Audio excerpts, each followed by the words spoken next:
آج ہم ایک ایسے سفر پر نکل رہے ہیں جو ہمیں آپ سمجھیں 14 صدیاں پیچھے لے جائے گا۔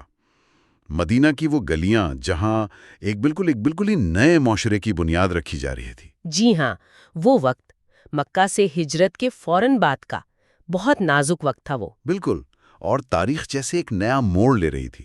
تو آج کی گفتگو کا مقصد یہ سمجھنا ہے کہ اتنی مشکلات تھیں، اتنے مختلف پس منظر تھے لوگوں کے، پھر بھی کیسے وہ ایک آپ کہیں منتشر آبادی سے ایک مضبوط منظم کمیونٹی بن گئے۔ اور جو مواد ہمارے سامنے ہے، نمونہ معاشرہ، دستور مدینہ اور بھائی چارہ، اصل میں ہماری آج کی بات چیت اسی کے گرد گھومے گی۔ صحیح۔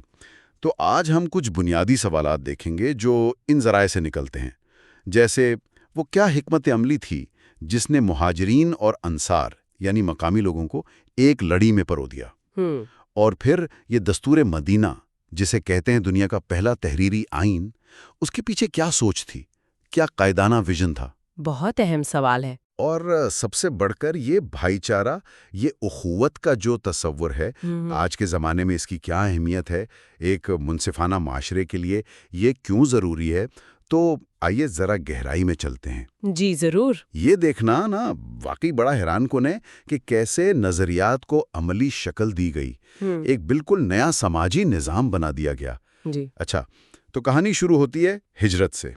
مکہ میں برسوں کی سختیاں، مخالفتیں، جی بہت سختیاں دی۔ اس کے بعد مسلمانوں کا ایک گروہ اپنا عقیدہ بچانے اور ایک نئی زندگی کی امید میں وہ یثرب کی طرف نکل پڑا، جو بعد میں مدینۃ النبی کہلایا۔ جی یہ صرف جگہ بدلنا نہیں تھا۔ یقیناً یہ صرف جغرافیائی تبدیلی نہیں تھی، یہ ایک آپ کہیں وجودی تبدیلی تھی۔ ظلم کے ماحول سے نکل کر ایک ایسا معاشرہ بنانا تھا جہاں وہ آزادی سے اپنے عقیدے پر عمل کر سکیں۔ صحیح۔ یہ بقا کی جدوجہد سے ریاست بنانے کے سفر کا پہلا قدم تھا، اور اس میں مدینہ کے جو مقامی لوگ تھے، انصار یعنی مددگار، ان کا کردار تو غیر معمولی تھا۔ ہاں، انصار کا ذکر تو بہت آتا ہے۔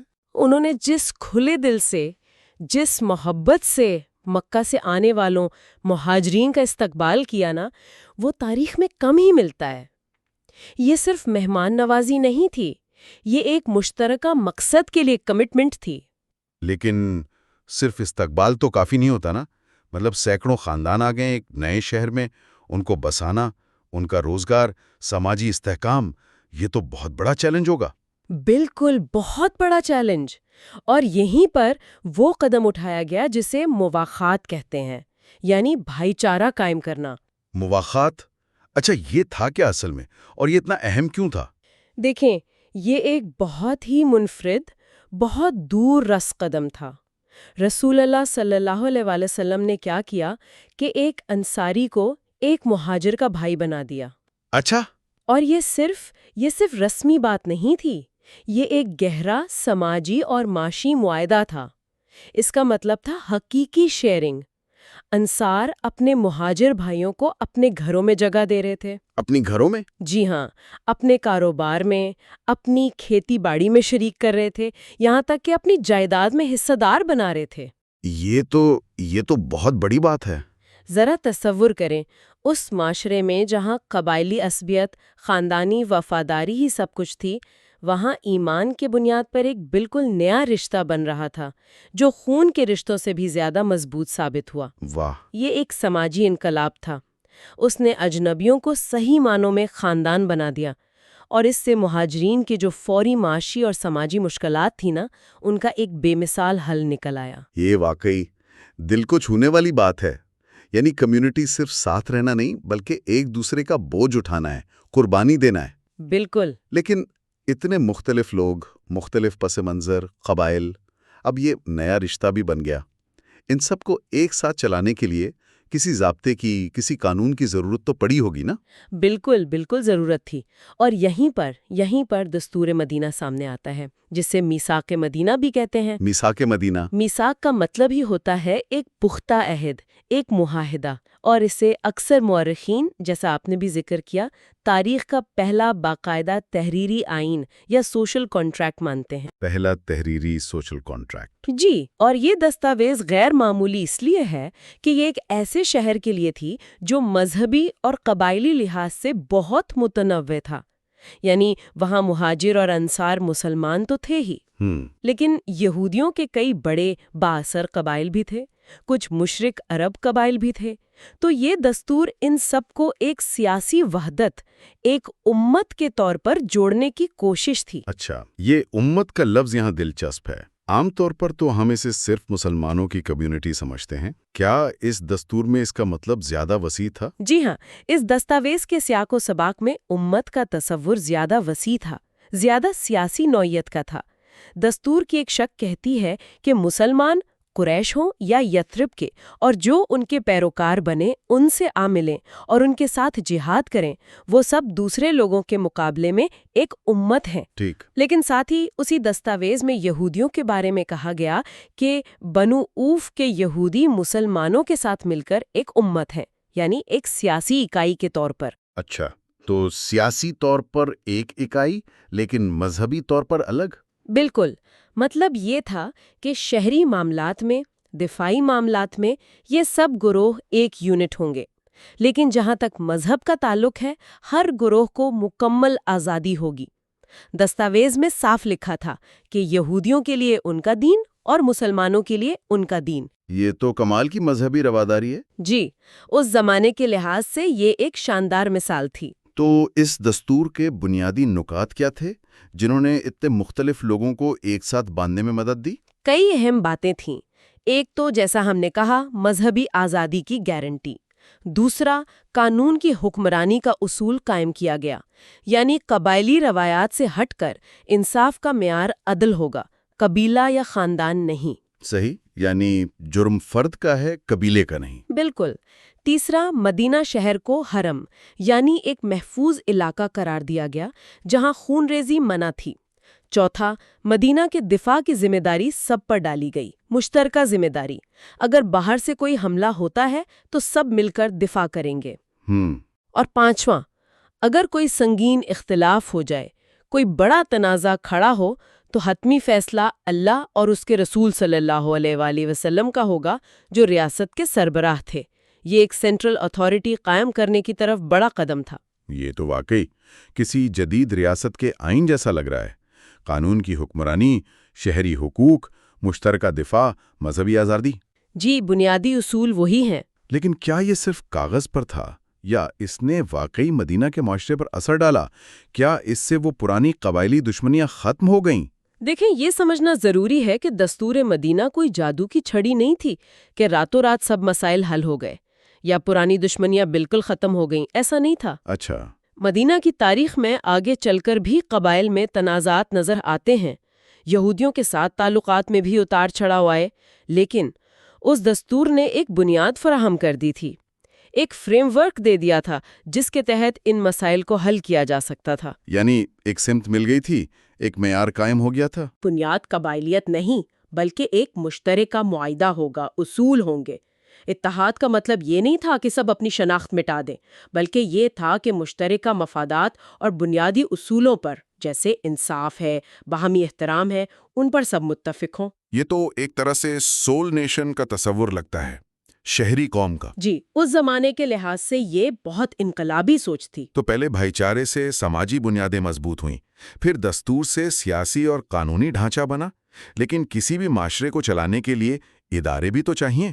کیا اس دور میں ادارہ سازی پر بھی توجہ تھی؟ یقیناً تھی، اور اس کی سب سے بڑی، سب سے نمایاں مثال مسجد نبوی کا قیام ہے۔ مسجد نبوی؟ یہ صرف نماز پڑھنے کی جگہ نہیں تھی، اس کی تعمیر خود ایک اجتماعی کام تھا، سب نے مل کر بنائی، اور بننے کے بعد یہ مدینہ کی زندگی کا مرکز بن گئی۔ مرکز کیسے؟ دیکھیں، وہ عبادت گاہ تو تھی ہی، لیکن وہ پارلیمنٹ بھی تھی جہاں اہم ریاستی فیصلے ہوتے تھے، باہر سے آنے والے وفود سے ملاقاتیں ہوتی تھیں، وہ سیکریٹریٹ بھی تھی جہاں انتظامی امور چلتے تھے، وہ یونیورسٹی بھی تھی جہاں علم و حکمت سکھایا جاتا تھا، لوگ لکھنا پڑھنا سیکھتے تھے۔ اچھا۔ وہ کمیونٹی سینٹر بھی تھی جہاں لوگ مل بیٹھتے، مشورے کرتے، اور وہ فلاحی مرکز بھی تھی جہاں غریبوں کا، یتیموں کا، مسافروں کا یعنی اہل صفہ کا خیال رکھا جاتا تھا۔ یعنی ایک ہی عمارت اور اتنے سارے کام، ریاست اور معاشرے کے تقریباً تمام اہم کام وہیں ہو رہے تھے۔ یہ تو آج کے ملٹی فنکشنل کمیونٹی سینٹرز جیسا تصور ہے۔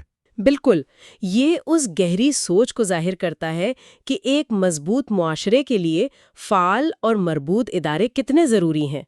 قیادت صرف ویژن دینا نہیں ہوتی، بلکہ اس ویژن کو حقیقت بنانے والے پائیدار نظام اور ادارے قائم کرنا بھی ہوتی ہے۔ صحیح۔ مسجد نبوی کی مثال بتاتی ہے کہ روحانی، سماجی، تعلیمی، سیاسی زندگی یہ سب جڑی ہوئی ہیں، اور ایک مرکزی ادارہ ان سب کو سہارا دے سکتا ہے۔ یہ ادارہ شخصیات سے زیادہ اہم اور دیرپا ثابت ہوا۔ یہ سب تو 1400 سال پہلے کی باتیں ہیں، آج کی دنیا تو بہت مختلف ہے۔ تو اس پورے تجربے سے، دستور مدینہ سے، بھائی چارے کے اصول سے، مسجد نبوی کے ماڈل سے، آج ہم کیا سیکھ سکتے ہیں؟ اس سب کا آج ہمارے لیے کیا مطلب ہے؟ حیرت انگیز طور پر یہ اصول آج بھی بہت متعلقہ ہیں۔ آپ دستور مدینہ کے بنیادی تصورات دیکھیں، مذہبی آزادی، قانون کی بالادستی، تمام شہریوں کے حقوق اور ذمہ داریاں، اجتماعی دفاع، یہ وہی بنیادیں ہیں جن پر آج کی مہذب دنیا کے آئین کھڑے ہیں، انسانی حقوق کے چارٹر ہیں، گڈ گورننس کے نظریات ہیں۔ یہ ہمیں سکھاتا ہے کہ ایک متنوع معاشرے میں امن اور استحکام کیسے لایا جا سکتا ہے، جہاں مختلف گروہ اپنی شناخت بھی رکھیں اور ایک مشترکہ نظام کا حصہ بھی بنے۔ اور بھائی چارہ، اخوت؟ وہ آج بھی اتنا ہی اہم ہے۔ یہ صرف مالی مدد نہیں ہے، یہ ایک دوسرے کے دکھ درد میں شریک ہونا ہے، کمزوروں کا سہارا بننا ہے، معاشرتی تقسیم کو ختم کرنا ہے۔ آج کی دنیا میں آپ سوشل سیکیورٹی سسٹمز دیکھتے ہیں، فلاحی ریاست کا تصور ہے، کمیونٹی سپورٹ گروپس ہیں۔ جی، یہ سب اسی بنیادی جذبے کی نئی شکلیں ہیں کہ معاشرہ اپنے تمام افراد کا خیال رکھنے کا ذمہ دار ہے۔ یہ یاد دہانی ہے کہ معاشی انصاف اور سماجی ہمدردی کسی بھی صحت مند معاشرے کی روح ہے۔ اور مسجد نبوی کا ماڈل؟ وہ ہمیں یاد دلاتا ہے کہ کمیونٹی کی سطح پر ایسے مراکز کتنے اہم ہیں جو صرف عبادات تک محدود نہ ہوں، بلکہ تعلیم، صحت، سماجی بہبود، مثبت سرگرمیوں کا گڑھ بنے۔ یہ ماڈل آج بھی شہری منصوبہ بندی اور کمیونٹی ڈیولپمنٹ کے ماہرین کے لیے دلچسپی کا باعث ہے کہ کیسے ایک جگہ کمیونٹی کی اتنی ساری ضرورتیں پوری کر سکتی ہے۔ تو اگر ہم آج کی گفتگو کا خلاصہ کریں، چند اہم باتیں سامنے آتی ہیں۔ پہلی تو یہ کہ بھائی چارہ، اخوت کا حقیقی جذبہ یہ صرف نعرہ نہیں ہے، یہ وہ طاقت ہے جو اجنبیوں کو خاندان بنا سکتی ہے، گہری سماجی اور معاشی تفریق کو کم کر سکتی ہے۔ بالکل۔ اور دوسرا اہم سبق یہ ہے کہ پائیدار معاشرے کی بنیاد انصاف اور شمولیت پر ہوتی ہے، سب کو ساتھ لے کر چلنے پر۔ دستور مدینہ نے دکھایا کہ مختلف مذاہب، مختلف پس منظر کے لوگ ایک معاہدے کے تحت اکٹھے رہ سکتے ہیں اگر ان کے حقوق محفوظ ہوں اور قانون سب کے لیے برابر ہوں۔ تیسرا نقطہ یہ کہ ایمان اور مؤثر نظام حکومت یعنی گورننس یہ ایک دوسرے کی ضد نہیں، بلکہ مل کر ایک ہم آہنگ، ایک اخلاقی معاشرہ بنا سکتے ہیں۔ دین اجتماعی زندگی کے لیے ایک مضبوط اخلاقی سمت دے سکتا ہے۔ اور چوتھا، جو قیادت کے حوالے سے بہت اہم ہے، کہ حقیقی لیڈرشپ صرف متاثر کن نہیں ہوتی، وہ ادارہ ساز ہوتی ہے۔ وہ ایسے نظام، ایسے ادارے بناتی ہے جو افراد کے بعد بھی معاشرے کی خدمت کرتے رہیں۔ یہ واقعی گہری باتیں ہیں، اور یہ گفتگو یہ کچھ سوالات بھی چھوڑ جاتی ہے جن پر ہم سب سوچ سکتے ہیں نا؟ جی بالکل۔ جیسے آج کے دور میں کسی کا انصاری بننے کا کیا مطلب ہو سکتا ہے؟ ہماری زندگیوں میں وہ کون لوگ ہیں جو مہاجر جیسے ہیں، چاہے وہ معاشی مہاجر ہوں، پناہ گزین ہوں، یا کسی بھی وجہ سے معاشرے میں کمزور یا تنہا ہوں؟ ہم ان کے لیے کیسے مددگار بن سکتے ہیں؟ اور شاید یہ بھی کہ کون ہمارے لیے انصاری بن سکتا ہے جب ہمیں ضرورت ہو۔ بالکل۔ ایک اور دلچسپ سوچ یہ ہو سکتی ہے کہ اگر ہم میں سے ہر کوئی اپنی زندگی کا ایک ذاتی آئین لکھے، ایک میثاق حیات، تو وہ کون سے 5 بنیادی اصول یا اقدار ہوں گی جن پر وہ کبھی سمجھوتا نہیں کرے گا؟ ذاتی آئین دلچسپ خیال ہے۔ کون سے رہنما اصول ہیں جو اس کی ذاتی اور سماجی زندگی کی سمت طے کریں گے؟ اور عملی سطح پر ہمارے ارد گرد جو کمیونٹی کے ادارے ہیں، کوئی اسکول، کوئی مسجد، کوئی کمیونٹی سینٹر، کوئی فلاحی تنظیم، ان کو مضبوط کرنے میں ہم کیا کر سکتے ہیں؟ کیا ہم اپنا وقت، اپنی صلاحیتیں، اپنے وسائل ان اداروں کو بہتر بنانے میں لگا سکتے ہیں جو معاشرے کو جوڑتے ہیں؟ جی، اور آخر میں ایک بڑا سوال جو شاید آج کی اس بٹی ہوئی دنیا میں سب سے اہم ہے، وہ کیا؟ جس طرح دستور مدینہ نے اپنے وقت کے مختلف بعض اوقات ایک دوسرے سے لڑنے والے گروہوں کو ایک معاہدے کے تحت اکٹھا کرنے کی کوشش کی، کیا آج کے نظریاتی، سیاسی، ثقافتی طور پر بٹے ہوئے معاشروں میں مختلف سوچ، مختلف پس منظر رکھنے والے لوگوں کے درمیان کسی نئے قسم کے میثاق کی، کسی نئے سوشل کانٹریکٹ کی کوئی شکل ممکن ہے؟ بہت بڑا سوال ہے یہ تو۔ اگر ممکن ہے تو وہ کون سی مشترکہ انسانی اقدار یا بنیادی اصول ہو سکتے ہیں جو اس نئے معاہدے کی بنیاد بنے؟ کن باتوں پر شدید اختلافات کے باوجود ہم سب متفق ہو سکتے ہیں تاکہ امن اور انصاف کے ساتھ رہ سکیں؟ یہ واقعی یہ ایک چیلنج بھی ہے اور ایک غور طلب سوال بھی۔ اسی سوال کے ساتھ ہم آج کی اس گفتگو کو یہیں ختم کرتے ہیں۔ امید ہے کہ مدینہ میں قائم ہونے والے اس ابتدائی معاشرے کی بنیادوں کا، خاص طور پر دستور مدینہ اور مواخات کے تصورات کا یہ جائزہ نہ صرف معلوماتی رہا ہوگا، جی، بلکہ ہمیں اپنے آج کے معاشروں کو سمجھنے اور شاید بہتر بنانے کے لیے کچھ نئی سوچ بھی دے گیا ہوگا۔